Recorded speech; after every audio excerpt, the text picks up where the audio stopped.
a noi tutti!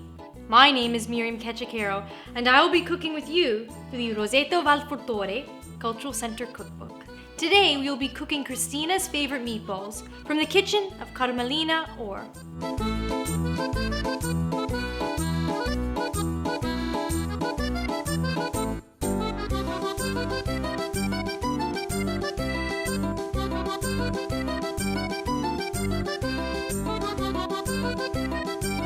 For this recipe, you will need ground pork and beef, pepper, garlic powder, milk, vegetable oil, breadcrumbs, Parmigiano-Reggiano cheese, salt, and I have the tomato sauce here because I will be putting the meatballs in the tomato sauce. And for that sauce, you will need crushed tomatoes, garlic, basil, and olive oil. For the first step, you will want to make your pasta sauce. So to do that, you want to saute some garlic and oil for about 2 minutes until the garlic takes on a more golden color. At that point, you're going to add your sauce and your salt and some fresh basil.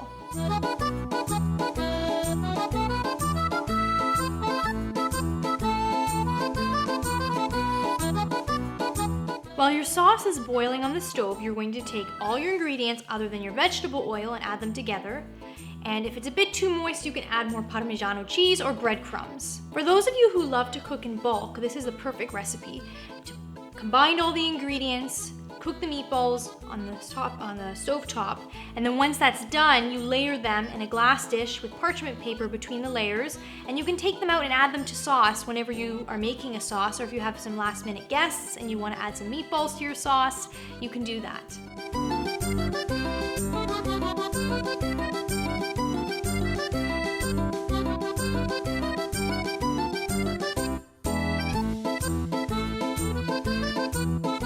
Once all your ingredients are properly combined, you're going to form the meatballs.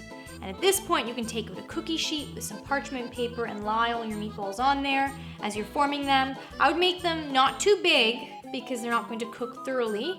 And people don't like big meatballs. And not too small either. So the perfect size would be, I would say, about 1 inch in diameter. Once you've formed all your meatballs, you're going to take your vegetable oil and put it in a pan.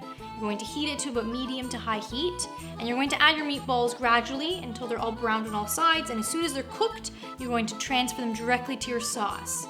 And since your sauce will be boiling for about an hour, you just want the outsides brown because the entirety of the meatball will be cooked inside the sauce.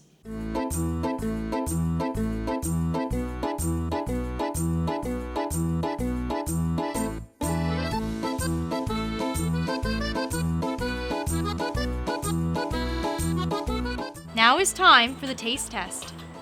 I made a penne pasta to go along with this. Normally the Italians eat their meatballs separate on the second course. You don't usually have your meatballs. That's more of an Americanized version, but I'm just putting it all together to make it easier. Let's try the meatball here.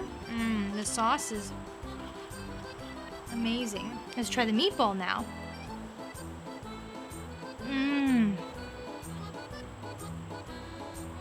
Amazing flavoring. You taste the garlic.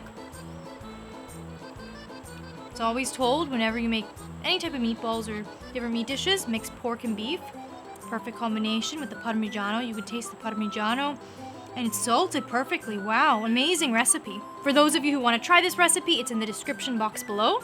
As well, follow me on Instagram at A Taste of Roseto Valfortore, where you can follow my culinary journey. Leave a comment, subscribe to my channel. I would love to hear from you. If you've tried this recipe and if you've liked it, I'd love to hear from my followers. Until next time, buon appetito. Oh, I don't know. Do it again. I don't know. I was gonna say something. I would love to hear from you. Do it again. These bugs. It's fine. Okay. And okay, do that again. I said olive oil.